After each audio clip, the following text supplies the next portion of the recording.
You look lost. Victoria Okafor turned slowly.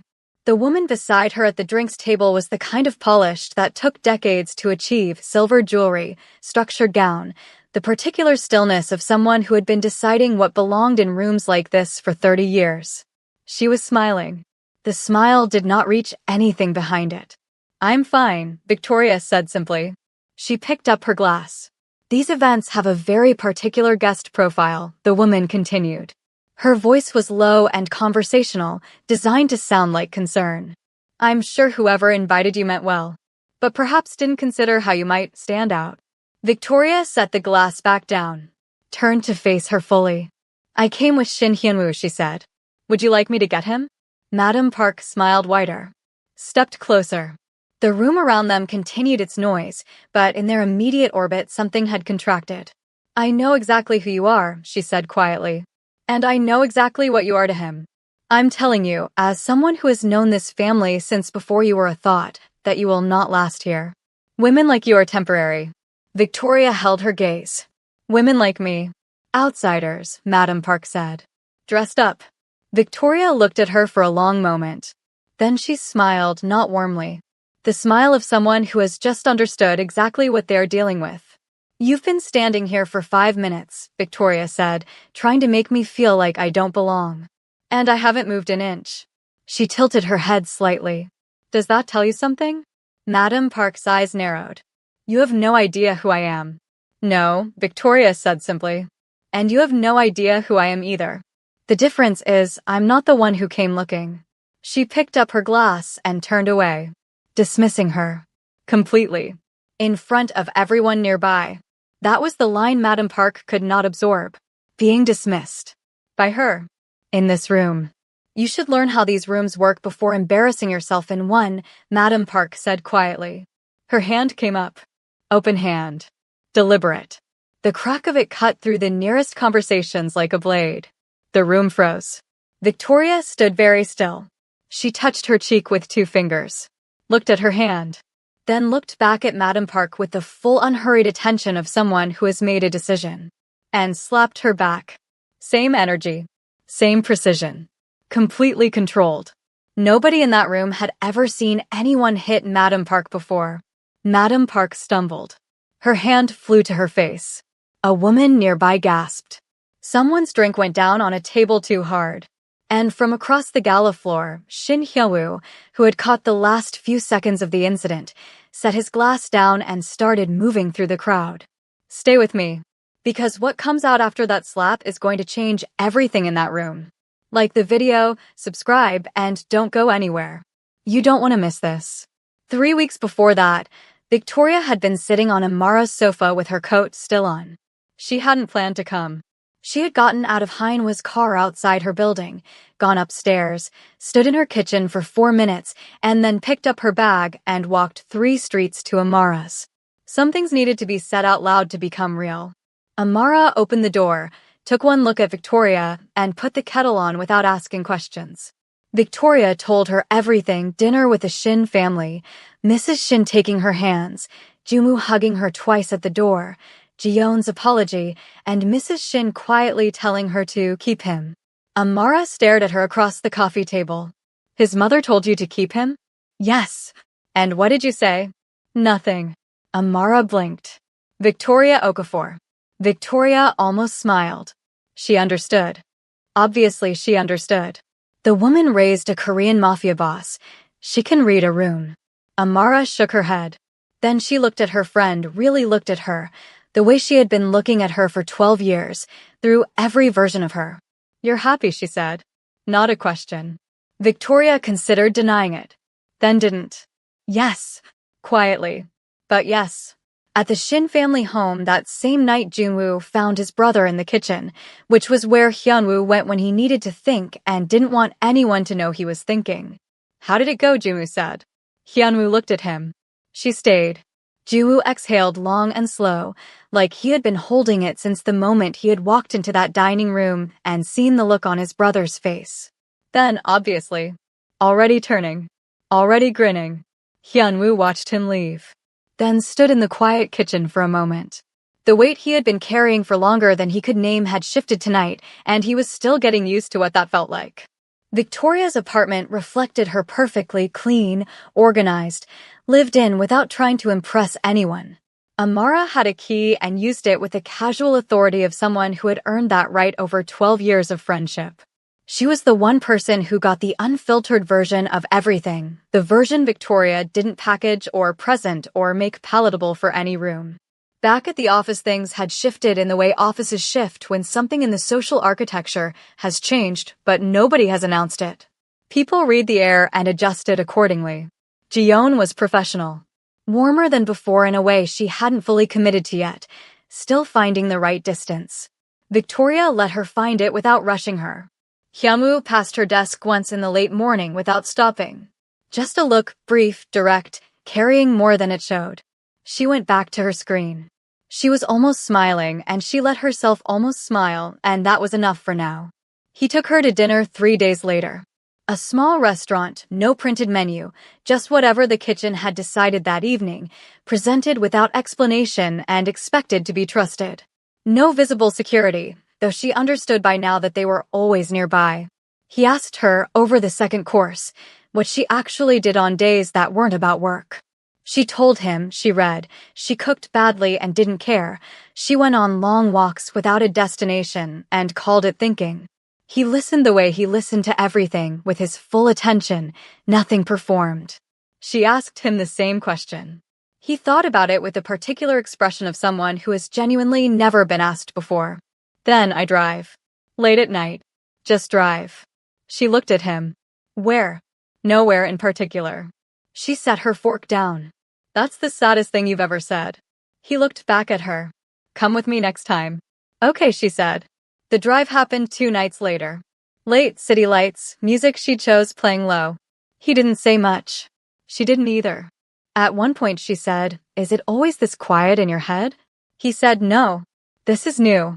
She looked back out the window. Something settled between them that neither of them tried to name. He called her into his office the following week at end of day. She came expecting a work question. He was at the window when she arrived, not at his desk, looking at the city with his hands in his pockets. He turned. "I haven't asked you properly." She waited. "I want you to be my girlfriend." Officially. Not implied, not understood. Asked. He looked at her directly. "So I'm asking." She looked at him for a moment. "Then you drove around this city with me in silence for 2 hours, and I still wanted to be there. I think that answers your question. Is that a yes?" "Yes," she said. "That's a yes." Jumu found out through his brother and sent Victoria 7 consecutive text messages in 4 minutes. The first said finally. The second was entirely emojis. The third through 7th escalated in a way that defied reasonable description. She responded with one word, "Calm down." He responded, "Never." Jiyeon heard it from Hyunwoo. She was quiet for a moment, the quiet of someone processing something they have decided to be honest about. Then, good. Just that. Went back to her work. Genuine. Across the city, in a house rebuilt entirely on social capital over 20 years, Madam Park was on the phone. She had already heard. A woman at his firm. Introduced to the family. Publicly acknowledged. Madam Park didn't scream about it. She started building. She called 3 women connected to the Shin family's social circle and framed everything as concern about Heinwa's judgment and Victoria's presence around the family. It wasn't concern. Worry about Heinwa's judgment, about what this woman's presence signaled about the family's direction. She planted seeds quietly and with the efficiency of someone who had been doing this for a very long time. Park Soyeon sat across the room and watched her mother work. She was not the woman who had walked into an office floor weeks ago.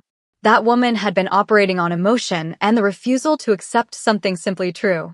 She had driven away from the Shin family home that night and sat in her car for a long time and understood, for the first time, that the choice had been made and was not reversible. But her mother was already moving. And Soyeon still had enough pride left to want something back from this, not Hyunwoo, something that felt like agency. She told her mother she would handle the social side. Her mother nodded once. Hyunwoo told Victoria about the gala a week before it. He told her exactly what it was, and who would be there, and what it meant that he was bringing her. He didn't soften any of it. Some people will not respond well, he said. She looked at him. I've been handling rooms that didn't want me since I was 22. I'll be fine. He held her gaze. I know you will. I just wanted you to know I see it. She held his gaze back. I know you do. He told her she could bring Amara. She called Amara before she had even left the building. The gala. Black tie. Crystal and candlelight, and the particular energy of a room full of people who understood that being there was itself a statement. Victoria arrived with Hyunwoo, and Amara walked beside her in a dress she had bought specifically for this evening and described to Victoria as armor. The room read them the moment they entered. Looks, recalibrations, the quiet machinery of social assessment running at full speed. Hyunwoo moved through it with the ease of a man who owned it, introducing Victoria to guests with the calm certainty of someone who has made a decision and is simply informing the world of it. She held every conversation with the ease of someone who had been in professional rooms her whole life, just different ones. Amara stayed close, reading the room with the sharp attention of someone who had come prepared to witness. Jiyeon was there, slightly protective without acknowledging it. Jumu found Victoria immediately and told her she looked incredible and that Amara was also welcome in the Shin family's affection, which made Amara laugh and tell him he was her favorite. Early in the evening, an older guest quietly asked Hyunwoo if he and Soyeon were still together. No, Hyunwoo said simply. That ended months ago. The man nodded once and moved on. Across the gala, Soyeon had heard none of it, but she didn't need to. She was positioned, watching, waiting for her part of the plan to begin. Then Hyunwoo was pulled into an obligatory conversation across the room. Victoria was near the drinks table. Amara had stepped away briefly. Madam Park moved. Everything that had opened this story happened now in full. The approach, the loaded comments, the exchange, the dismissal, the slap, Victoria's slap back. The room frozen. Madam Park stumbling. Every face turned. Hyunwoo arrived. He looked at Madam Park's face. Looked at Victoria's cheek. The temperature of his expression dropped in a way that had nothing to do with volume. You will leave, he said. Now. And you will not return to any Shin family event. Ever. Madam Park started to speak. The history between our families is not a conversation we are having here. He held her gaze with the complete authority of a man who has ended conversations with people far more dangerous than this. Now. She left. The room exhaled in stages. He turned to Victoria. His hand came up and touched her cheek, gently, the first time he had touched her face, the tenderness of it in that room after what had just happened, its own kind of statement to everyone watching. Are you all right? I'm fine, she said. Nobody touches you in my presence. Nobody. I know, she said. But I handled it. I know you did. Something in his expression that was more than the words. That's not the point. Amara, who had returned in time to witness the last of it, stood slightly behind Victoria and said nothing. Soyeon had watched the plan collapse publicly and completely. She left the gala without speaking to anyone and drove home and sat in her apartment and thought. She was not done. She was simply recalibrating. Madam Park arrived home still wearing the expression she had carried out of the gala, controlled, upright, composed. The moment the doors closed behind her, the composure cracked. She hit me, she said quietly. Soyeon looked up. Madam Park laughed once, sharp, disbelieving. In front of that room. Park Juno, who had been silent until now, looked between them. Hyunwoo let that happen? He threw me out, Madam Park said. Silence settled over the room. Soyeon looked down at her hands. Ashamed now in a way she had not been before. But Juno sat back slowly, anger hardening across his face into something colder. 3 days after the gala, Soyeon moved differently. She contacted 2 of Hyunwoo's senior business associates privately, men she had known through the social circuit for years, men whose opinions carried weight inside Shin Group capital. She planted a suggestion carefully and precisely that Victoria's presence at the firm was a conflict of interest, that her relationship with Hyunwoo compromised the integrity of the firm's decisions, that people were beginning to talk. She framed it as concern. It was not concern. It got back to Hyunwoo within 48 hours. He called Victoria into his office. told her what was being said. She looked at him steadily. Do you believe it? No, he said. But I need you to know it's being said. Then deal with the person saying it, she said. He looked at her. I am. He called Soyeon that evening. The conversation was short. He told her that whatever she was doing stopped now. That if she approached his associates again, he would respond the way his world responded to threats. Not a raised voice. Just a fact delivered clearly by a man who had never needed volume to make a point. Soyeon was silent on the phone for a long moment. Then I understand. She hung up. But something in her face after the call was different. Not defeat. The beginning of something she hadn't arrived at yet. After dealing with Soyeon, he went to his mother. She was already awake when he arrived, already sitting, already holding the particular stillness of a woman who has been sitting with something difficult for a very long time and has finally accepted that she cannot sit with it any longer. He asked her about Madam Park. About the history he had sensed for years without being given the shape of it. Mrs. Shin was quiet for a long time. Then she told him. 20 years ago his father had dismantled a business partner, not violently but completely. A man who had trusted him entirely. That man was Madam Park's late husband. The Shin family's early rise had come partly at the Park family's expense. His father had never acknowledged it.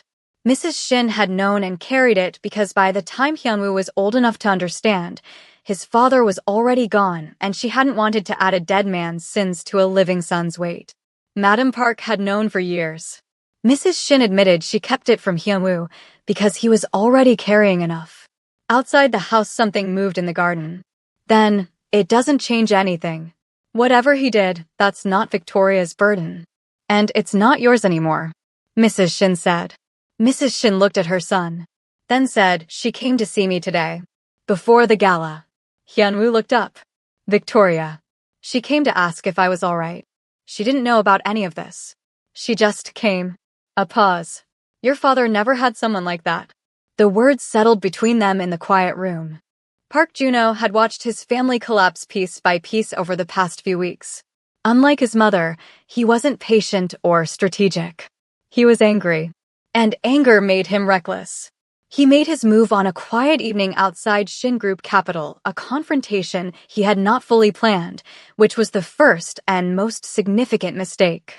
He was angry and anger had made him believe that anger was enough. It was not enough. The confrontation escalated faster than he expected. He reached for the weapon at his side. Hyunwoo's security had been watching him since he appeared on the street and responded before his hand had completed its movement. Security stopped him before he could pull the weapon. Juno went down on the pavement outside the building that bore the name of the family he had come to threaten. Hyunwoo looked at him, then made one call. Juno was arrested.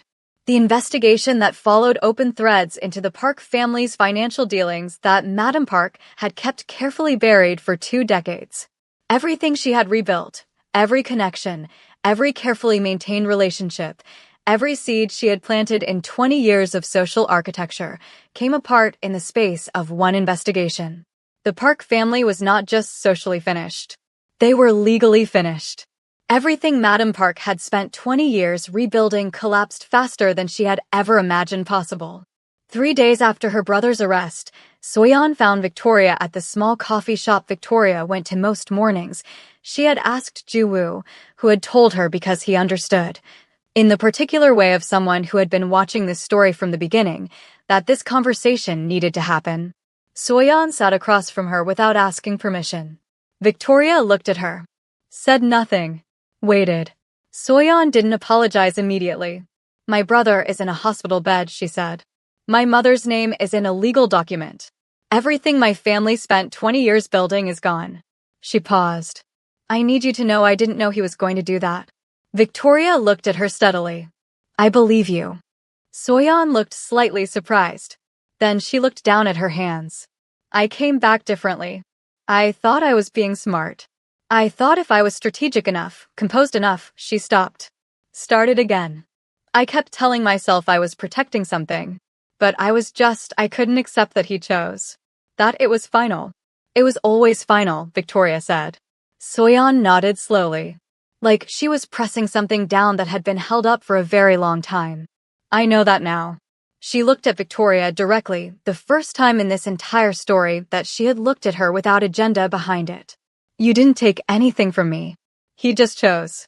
And I spent so long refusing to understand that until everything else was already gone. She stood. I'm not asking for anything. I just needed to say it to your face. She left. Victoria watched her go. Sat with her coffee for a moment. Then she picked up her phone and called Amara and said, "You are never going to believe what just happened." 2 weeks later, a business dinner. Smaller, more intimate than the gala, round table, close quarters. The kind of setting where everything said carries further than it might at a larger event. One of the women Madam Park had briefed was seated at the table. Mid-meal, she made a comment, pointed, wrapped in the language of polite observation, about Victoria's background and whether she was familiar with how things were typically done in certain circles. The table went quiet. Mrs. Shin set her glass down. She spoke directly and without raising her voice. She said that Victoria had saved her son's life 2 years ago without knowing who he was or what he was worth and had asked for nothing in return. That she had sat at Mrs. Shin's table and answered every question honestly and without performance. That she was the woman Hyunwoo had chosen, and that anyone at this table who could not extend basic respect to her was not welcome in the Shin family circle. She said it once. She did not repeat it. She looked at the woman until the woman looked away. The table was silent. Victoria looked at Mrs. Shin across the table. Mrs. Shin looked back at her. Not a smile exactly, something past smiling. The proposal happened at the family home on a Saturday evening. Hyunwoo had told Victoria she could bring Amara, a small dinner, just the people who belonged there. Mrs. Shin had cooked. Joomoo had set the table with the enthusiasm of someone who knew something was coming and had been instructed not to ruin it. Jiyeon had arrived early and arranged flowers and told nobody she had done it. Victoria came with Amara. The table was warm and loud in the way it had become over these weeks, natural, like this had always been the configuration, like there was no version of these evenings that didn't include her. Amara and Joomoo had developed what could only be described as a friendship built entirely on mutual appreciation of the dramatic, which Mrs. Shin observed with patient amusement from the head of the table. After the meal, everyone moved to the sitting room. Victoria was on the sofa beside Hyunwoo. Amara was across from them. Joomoo was on the floor. Jiyeon was in the chair by the window. Mrs. Shin was in her usual seat with her hands folded in her lap and an expression of someone who knows exactly what is about to happen and has been waiting for it. Hyunwoo reached into his jacket. Joomoo saw it first.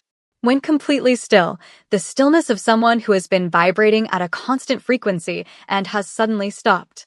Amara, who had been mid-sentence about something entirely unrelated, stopped. Jiyeon looked at Junwoo's face and understood. Mrs. Shin's hands remained folded. Hyunwoo looked at Victoria.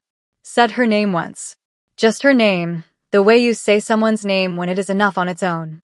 You picked up a stranger on a road in the rain and paid his bill and asked for nothing. You walked into my building and refused to be made small. You stayed when you could have walked away.